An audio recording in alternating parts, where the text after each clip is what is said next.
The movie begins with a team of law enforcement officers, known as the Grammaton Clerics, approaching a house to raid.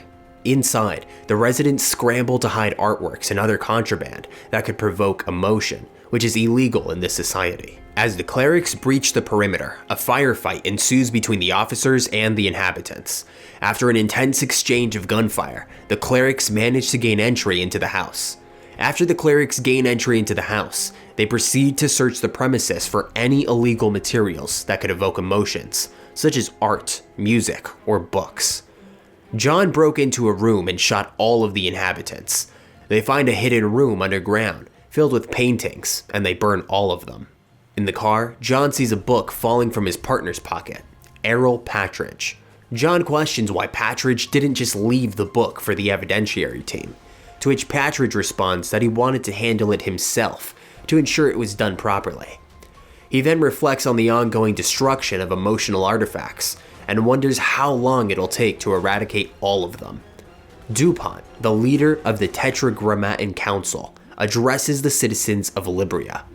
He praises the peace and unity achieved by suppressing human emotions through the use of the drug Prozium. The crowd of Librians are shown injecting themselves with Prozium. DuPont declared that emotions, which he sees as the root of all conflict, have been eradicated, leading to a society that has no war, no hate, and no anger. John reflects on the contrast between the two areas, Nethers and the city, stating that it reminds him of the purpose of their work as clerics. He said, "Every time we come from the Nethers to the city, it reminds me why we do what we do." Errol agreed, saying that it does. John meets with DuPont, who praises John's ability to detect emotions in others. DuPont questions John about his personal life. John revealed that his wife was executed for being a sense offender. When asked about how he felt about his wife's death, John says he didn't feel anything. DuPont warns him to be more vigilant in the future. John is haunted by the recording of his conversation with Errol. He obsessively rewinds and listens to it again and again. John goes to the evidence room to check if the book that fell from Errol's pocket during their car ride was logged. He discovers that the book was never entered into the system. John tracks down Errol to an abandoned church, where he finds him reading the very book that was supposed to be logged as evidence. Then, he shoots him. When John returns home, he finds his son watching TV. His son tells him that he saw Robbie Taylor crying that day and asks if he should report him. John responds unequivocally. John experiences a dream about his wife's arrest. In the dream, he sees her being taken away by the authorities, and he rushes to defend her. However, he's informed that she's accused of feeling. She kisses him before being arrested. The next morning, as he was getting ready for work, he accidentally dropped his daily vial of Prozium. John's new partner, Brant, picks him up, and they head to a woman's house for a raid.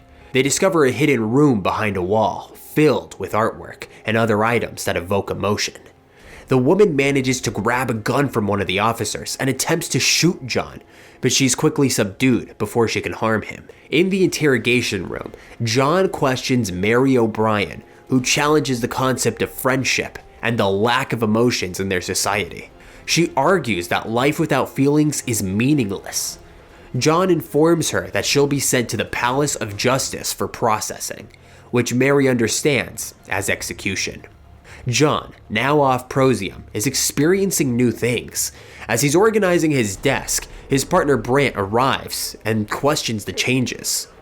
John responds that he has no feelings about it. Brant then gives him an address of suspected sense offenders, and they go there to carry out a raid. They eliminate everyone in the location, and John discovers a secret room that's filled with items that evoke emotions.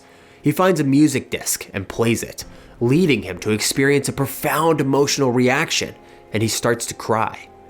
After burning the place, Brant saw a book sticking out of John's pocket. He asked why he didn't give it to the evidentiary team to log it, and John told him that he wanted to log it for himself. They found a lot of dogs, and the team started to kill them. One dog ran to John, and he picked it up. Brant told him to hand it over to the others so they could finish it off. John initially gave it back, But then he intervened, taking the dog again and suggesting they should test it for any diseases instead of killing it immediately. John is speaking with DuPont. He questions why sense offenders should be shot on sight or incinerated without a trial, arguing that it goes against the principles of law and order.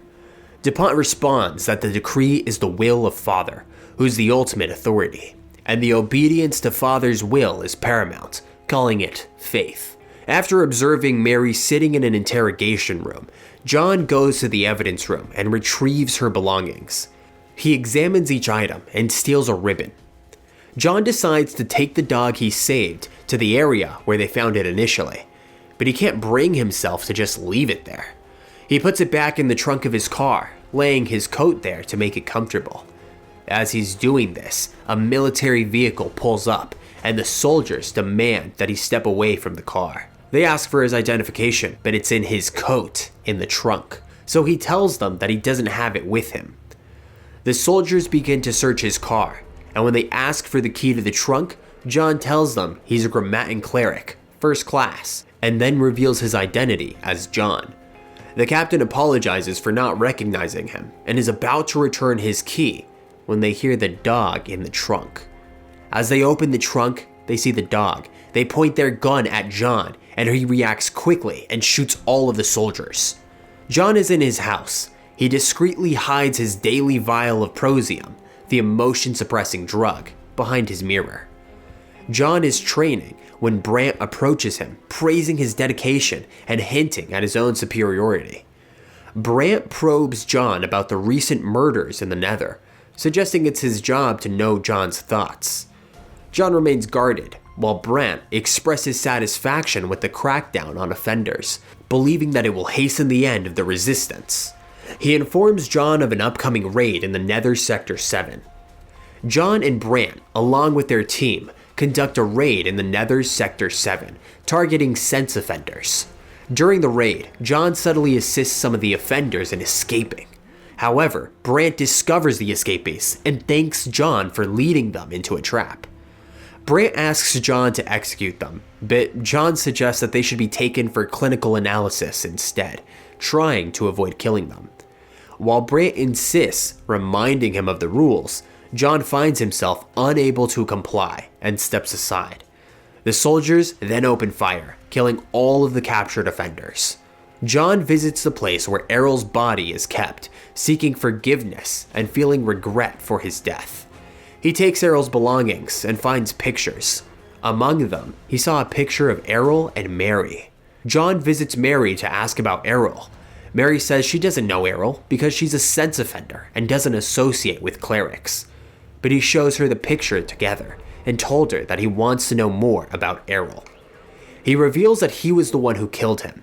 Mary, angry, tries to stab John with a pencil, but he stops her. John then realizes that Mary and Errol were in a romantic relationship. John visits a library to inquire about Errol. After threatening a library worker, he learns that Errol was associated with someone named Jurgen.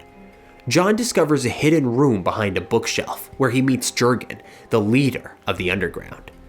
Jurgen tells John that they've been watching him and recognizes that John is experiencing emotions. He then welcomes John to the underground. After testing John with a polygraph, Jurgen shares that he was once like John, but he learned that emotions come with a price and can lead to chaos without control. He then assigns John a crucial task: to kill Father, the leader of the Tetragrammaton and the figurehead of the oppressive regime. John is brought to DuPont, who tells him about a rumor that John has stopped taking Prozium and is feeling emotions. DuPont says John is trying to contact the Resistance. John says that he's indeed trying to contact the Resistance. DuPont asks how he plans to find the traitor if he's only trying. John promises to work harder to find the Resistance and the traitor to bring them to justice. John visits Mary, who's scheduled for execution. During their meeting, John is overwhelmed by emotion and he begins to cry. John talks with Jurgen about assassinating Father, the leader of the Tetragrammaton.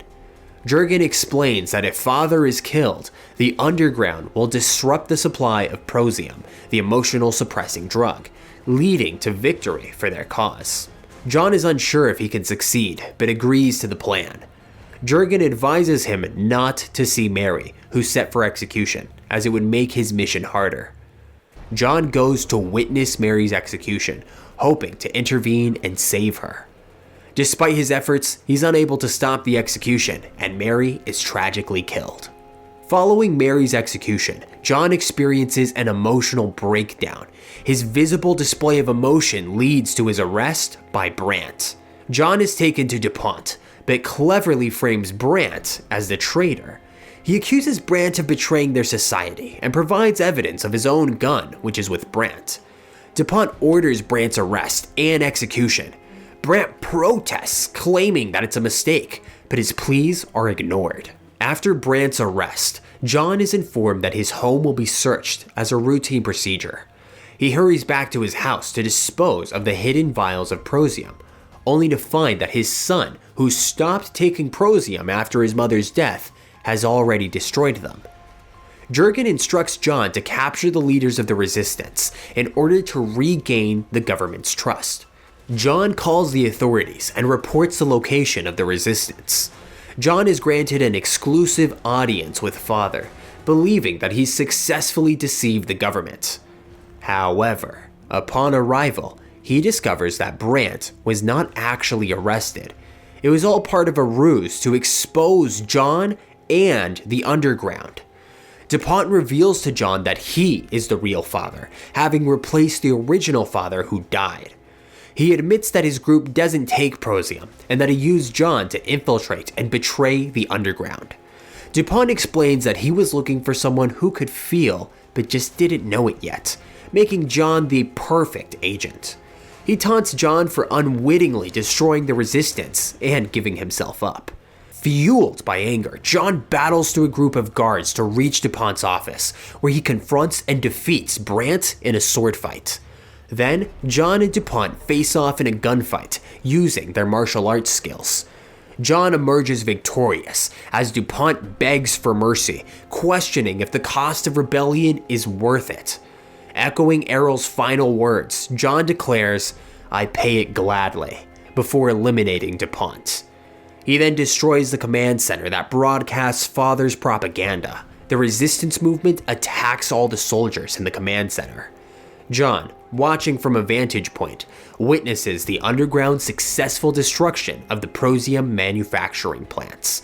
This act marks the definitive beginning of the revolution, a decisive step toward a new era. Alright, are you ready for another awesome movie recap? We've got tons of interesting movies ready for you to binge, so just make sure to click that video that's on screen now to keep watching. Thank you for your viewership, make sure you click that like button and subscribe to our channel, and let's get on with the next movie recap.